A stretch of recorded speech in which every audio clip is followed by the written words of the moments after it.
A weary man's utopia. He called it Utopia, a Greek word which means there is no such place. Koi vado. No two mountain peaks are alike, but anywhere on Earth the plains are one and the same. I was riding down a road across the plains. I asked myself without much curiosity whether I was in Oklahoma or Texas or the region that literary men call the Pampas. There was not a fence to left or right. As on other occasions, I slowly murmured these lines, more or less from Emilio Oribe. Riding through the ongoing and interminable, terrifying plains near the frontier of Brazil. The road was rutted and uneven. Rain began to fall. Some 200 or 300 yards down the road I saw the light of a house. It was squat and rectangular and surrounded by trees. The door was opened by a man so tall it almost frightened me. He was dressed in grey. I sensed that he was waiting for someone. There was no latch or lock on the door. We went inside, into a long room with walls of exposed wood. From the ceiling hung a lamp that gave a yellowish light. The table seemed odd, somehow. There was a water clock on the table, the first I'd ever seen, save for the occasional steel engraving in dictionaries and encyclopedias. The man motioned me to one of the chairs. I tried several languages, but we couldn't make ourselves understood to each other. When he spoke, it was in Latin. I gathered my recollections of my distant student days and girded myself for conversation. "By your clothing," he said, "I can see that you have come from another time. The diversity of languages encouraged the diversity of nations and even encouraged war. The earth has returned to Latin. There are those who fear that it will degenerate into French, limousine, or papiamento, but the danger is not imminent. And in any case, neither that which has been nor that which is to be holds any interest for me." I said nothing. The man went on. "If it does not repulse you to see another person eat, would you like to join me?" I realized that he had seen that I was at an utter loss, so I said I would. We went down a corridor with several doors leading off it, and came into a small kitchen in which everything was made of metal. We returned to the first room with our dinner on a tray, bowls of cornflakes, a bunch of grapes, a fruit that was unknown to me but whose taste was something like a fig, and a large pitcher of water. I don't believe there was any bread. My host's features were sharp, and there was something peculiar about his eyes. I shall never forget that stern, pale face that I shall never see again. He did not gesture with his hands when he talked. I was a bit tongue-tied by having to speak Latin, but at last I said, "You are not astounded by my sudden appearance here?" "No," he replied. "Every century or so we receive these visits. They do not last long. You will be back home by tomorrow, at the latest." The certainty in his voice relieved me. I thought it proper to introduce myself. "I am Edoro Acevedo. I was born in 1897 in the city of Buenos Aires. I am now 70 years old, a professor of English and American literature, and a writer of tales of fantasy." "I remember having read without displeasure," he said, "two tales of fantasy, the travels of Captain Lemuel Gulliver, which many people believe to have really taken place, and the Summa Theologica. But let us not talk of facts. No one cares about facts anymore. They are mere points of departure for speculation and exercises in creativity. In school, we are taught doubt, and the art of forgetting, especially forgetting all that is personal and local.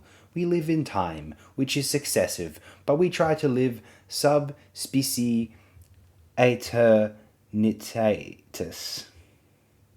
There are a few names from the past that are still with us, though the language tends to forget them. We avoid pointless precision. There is no chronology or history, no statistics either.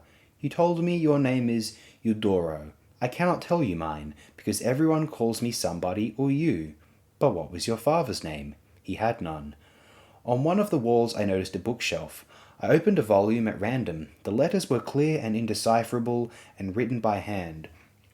Their angular lines reminded me of the runic alphabet, though it had been used only for inscriptions. It occurred to me that the people of the future were not only taller, they were more skilled as well. I instinctively looked at the man's long, elegant fingers. "Now," he said to me, "you are going to see something you have never seen before."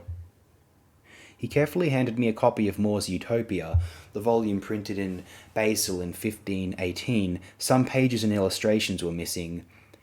It was not without some smugness that I replied, "It is a printed book. I have more than 2,000 at home, though they are not as old or as valuable." I read the title aloud. The man laughed. "No one can read 2,000 books. In the 400 years I have lived, I've not read more than half a dozen, and in any case, it is not the reading that matters, but the rereading. Printing, which is now forbidden, was one of the worst evils of mankind, for it tended to multiply unnecessary texts to a dizzying degree." "In that strange yesterday from which I have come," I replied, "there prevailed the superstition that between one evening and the next morning, events occur that it would be shameful to have no knowledge of. The planet was peopled by spectral collectives: Canada, Brazil, the Swiss Congo, the common market. Almost no one knew the prior history of those Platonic entities, yet everyone was informed of the most trivial details of the latest conference of pedagogues or the imminent breaking off of relations between one of these entities and another, and the messages that their presidents sent back and forth, composed by a secretary to the secretary, and in the prudent vagueness that the form requires. All this was no sooner read than forgotten, for within a few hours it would be blotted out by new trivialities. Of all functions, that of the politician was without doubt the most public. An ambassador or a minister was a sort of cripple who had to be transported in long, noisy vehicles, surrounded by motorcyclists and grenadiers, and stalked by eager photographers. One would have thought their feet had been cut off, my mother used to say. Images in the printed word were more real than things. People believed only what they could read on the printed page. The principal means and end of our singular conception of the world was esse est percipi. To be is to be portrayed. In the past I lived in, people were credulous. They believed that a piece of merchandise was good because the manufacturer of that piece of merchandise said it was. Robbery was also a frequent occurrence, for everyone knew that the possession of money brings with it neither greater happiness nor greater peace of mind. "Money?" my host repeated. "No one any longer suffers poverty, which must have been unbearable, nor suffers wealth, for that matter, which must have been the most uncomfortable form of vulgarity. Every person now has a job to perform, like rabbis," I said. He seemed not to understand. He continued on. "There are no cities either. To judge by the ruins of Bahia Blanca, which curiosity once led me to explore, it's no great loss. Since there are no possessions, there is no inheritance. When a man reaches 100 years of age, he is ready to confront himself and his solitude. He will have engendered one child." "One child?" I asked. "Yes, one. It is not advisable that the human race be too much encouraged.